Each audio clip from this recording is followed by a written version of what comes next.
Du coup, on est dans le chapitre transformation physique et nucléaire et l'idée principale, le vrai objectif, là, c'est que vous arriviez à identifier si la transformation, elle est physique, chimique ou nucléaire. C'est vraiment le plus important. Hop, et on va corriger le premier. Hop. Du coup, on me donne des données, on me donne l'énergie massique de solidification de l'eau, qu'on note L, si vous vous souvenez de la leçon. On me donne sa valeur en kilojoules par kilogramme. Et on me donne la relation mathématique entre Q, la valeur de l'échange thermique, M, la masse, et L, l'énergie massique. Ok. Question 1. Identifier le type de transformation pour les exemples ci-après justifiés. On va grossir un petit peu peut-être. On peut grossir plus. Oui. Donc, vous dites si c'est physique, chimique, nucléaire et pourquoi. Le gaz du briquet brûle. C'est vrai qu'on allume un briquet, alors c'est un liquide qui est sous pression, mais une fois qu'on appuie sur le bouton, ça devient un gaz et il brûle. C'est une combustion. Dans une combustion, on a des trucs qui vont disparaître et des trucs qui vont apparaître. C'est qu'on fait un feu dans la cheminée, la bûche à la fin, on l'a plus, on est obligé de recharger. Donc c'est bien qu'il y a quelque chose qui disparaît, il y a d'autres trucs qui apparaissent. Ça, c'est propre à une transformation chimique. Donc là, A, c'est une transformation chimique. Euh, Ensuite, on me donne une équation où on me dit que de deux noyaux d'hélium, il y a une flèche qui me redonne de l'hélium et de l'hydrogène. Là, on a modifié la matière. J'ai que de l'hélium au départ et à la fin, j'ai de l'hélium et de l'hydrogène. C'est-à-dire qu'on a touché au noyau des atomes. Si on a touché au noyau des atomes, c'est une transformation nucléaire. C'est l'eau du lac gèle. J'ai de l'eau à l'état liquide dans mon lac au départ, j'ai de l'eau à l'état solide à la fin, j'ai gardé la même espèce chimique, juste l'organisation des molécules a changé, c'est donc physique. L'avant-dernière, j'ai de l'hydrogène qui réagit et qui me donne de l'hélium. Là, pareil, j'ai deux éléments hydrogène au départ, des éléments hélium à la fin, c'est pas le même élément chimique, c'est-à-dire qu'on a touché au noyau, c'est une transformation nucléaire. Et après, on me dit que deux molécules comme ça, plus 49 molécules de dioxygène, nous donnent du dioxyde de carbone et de l'eau. Là, j'ai les mêmes atomes. J'ai du carbone, oxygène, hydrogène, carbone, oxygène, hydrogène. Par contre, je vois qu'ils n'ont pas formé ensemble les mêmes molécules. Ça veut dire que c'est une transformation chimique. Dans ce genre de questions, là, quand on vous demande de choisir et après de justifier, on peut faire une justification générale pour gagner du temps en disant pour les transformations physiques, la matière est inchangée, les éléments chimiques sont les mêmes. Physique. Les éléments chimiques sont restés les mêmes.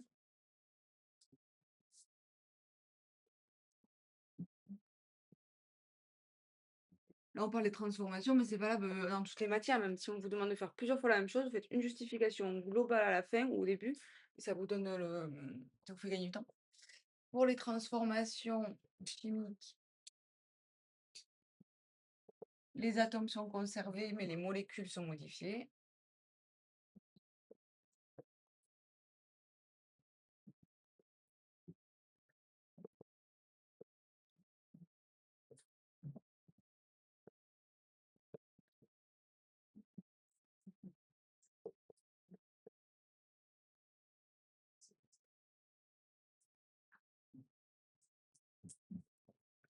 Et pour les transformations nucléaires, les atomes, les noyaux des atomes sont modifiés.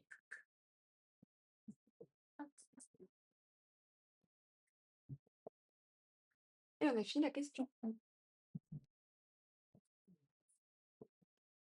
2. Modéliser une fusion puis une dissolution en représentant l'état microscopique par des formes géométriques. Ah oui, là, c'est deux mots de vocabulaire, la fusion et dissolution, qu'on confond beaucoup dans la vie de tous les jours. Dans le langage courant, on dit que mon sucre, il a fondu dans le café. Or, on sait que pour le scientifique, c'est pas ça. Donc là, on vous demande de prendre le rôle du scientifique et de déconstruire ce vocabulaire qui, dans la vie de tous les jours, est mal employé, pas rigoureusement en tout cas. On me demande la fusion. fusion, c'est le passage de l'état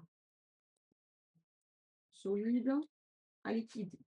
État solide, les particules, elles sont ordonnées, compactes, toutes collées. Liquides, elles sont collées mais désordonnées. Elles sont- Là, j'ai des molécules, j'ai choisi un carré noir, j'aurais pu prendre un triangle vert à paillettes, c'était pareil, hein. Hop, état solide, je les colle et je les ordonne. État liquide, je garde le même nombre, je garde les mêmes particules, mais juste je vais les désordonner.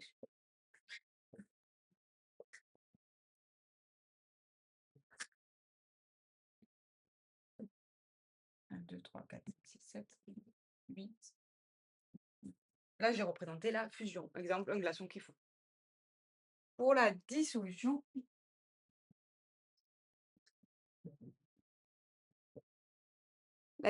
on l'a vu, on a même vu la technique expérimentale pour le faire avec la fiole jaugée. C'est quand je prends un soluté, que je le mets dans un solvant et que celui-ci se dissout, devient invisible à l'œil nu. Donc là, il y a deux espèces chimiques. C'est là. Il y a souvent, quand la solution est aqueuse, de l'eau à l'état liquide, un solvant, plus un soluté, ça peut être du sucre, du sulfate de cuivre, du sel, peu importe, du moment que ça forme un mélange homogène. Hop, je mets les deux en contact et je me retrouve avec une solution homogène. 1, 2, 3, 4, 5, 6. Je garde le même nombre de particules. 1, 2, 3, 4, 5, 6. Il n'y a aucune raison que j'en ai perdu. Donc 6 trirons noirs et 4 triangles verts. Hop. Et là, j'ai représenté la dissolution. C'est ça qui se passe réellement quand on fait fondre du sucre dans le café. Oh, ok. Question suivante. On me donne des informations là, visiblement. Un bac à glaçons pèse à vide 133 grammes. Ok. Rempli d'eau et mis au congélateur, il pèse à sa sortie 410 grammes. Ok. Donc, je mets un glaçon au congèle. L'eau, du coup, elle va devenir, passer d'état liquide à solide. On me donne des masses. Alors, la masse du bac à glaçons tout seul et une fois qu'il est sorti du congélateur. Ok. Identifier le changement d'état étudié, écrire l'équation correspondante. Ah là, il y a deux verbes, du coup, ça veut dire que j'ai deux trucs à faire.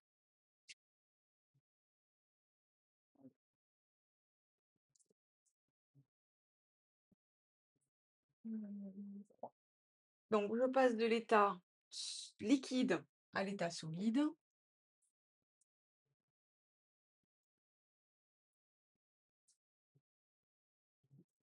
C'est l'inverse de ce qu'on a fait ici. Vous savez depuis la cinquième que ça s'appelle la solidification. Hop. Ok, donc là, j'ai identifié le changement d'état étudié, c'est son nom qu'on me demandait. Écrire l'équation correspondante, c'est des trucs sous cette forme-là où le scientifique, il est flemmard, il va pas faire la phrase. Lors de la dissolution, on a de l'eau H2O au début et à la fin. Et on va préciser les états physiques en bas à droite en petit. L'eau, elle passe de l'état liquide, petit l, à solide, petit s. J'aurais mis un petit g pour gazeux.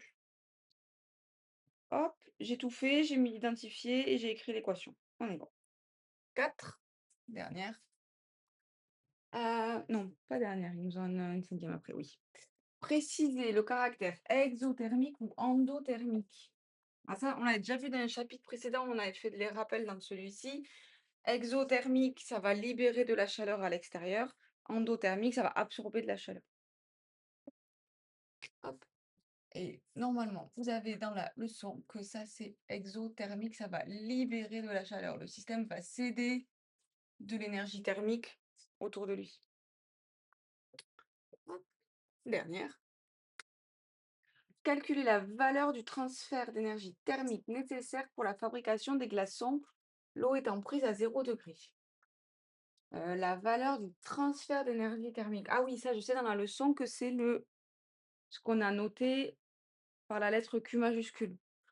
Et on me donne une relation entre la masse et grand L, l'énergie massique. Elle, on me donne sa valeur.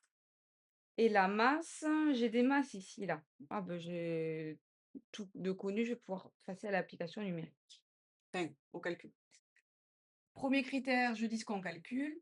Calculons le transfert d'énergie.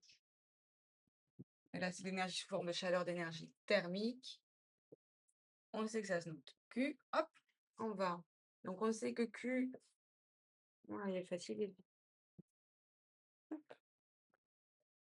On sait que Q, pour l'eau, on donne la relation, ça va être égal à la masse de l'eau fois L, l'énergie massive de l'eau. J'ai donc besoin de ces deux valeurs pour lister les données. Ça, on me le donne. Ça vaut 335 kilojoules par kilogramme. Que je le marque comme ça ou que je le marque ainsi, c'est la même chose. Je sais qu'il faut pour chaque kilogramme d'eau, il faut fournir 335 joules pour que le changement d'état se fasse. Et la masse de l'eau.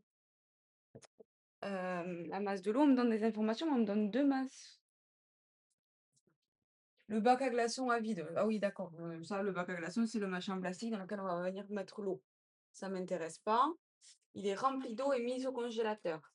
Il pèse à sa sortie, une fois qu'il y a les glaçons de fait, 410 grammes. Sauf que ces 410 grammes, c'est avec le bac à glaçons. Donc, il faut que je fasse une petite soustraction pour enlever la masse du bac à glaçons. Donc, 410 grammes moins 133. 133 grammes, ça nous fait 277 grammes. Et après, pour faire l'application numérique, je vais multiplier lui par lui. Je vais être peut-être vigilante aux unités d'abord. Là, j'ai des grammes. Et là, c'est par kilogramme. C'est pas cohérent. Je vais donc faire une conversion ici. Si c'est en kilogrammes, kilogramme, kilogramme, ça va se simplifier. Il me restera une énergie en kilojoules.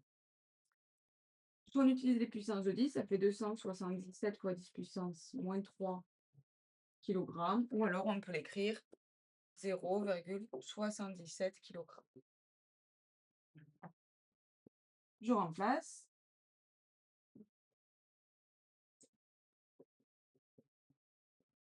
Je mets bien l'unité à côté de la valeur. Hop, 335 kJ par kilogramme. Là, je vois bien que hop, les unités, ça va se simplifier et que je vais pouvoir avoir un résultat en kilojoules. On trouve 92,8 kilojoules.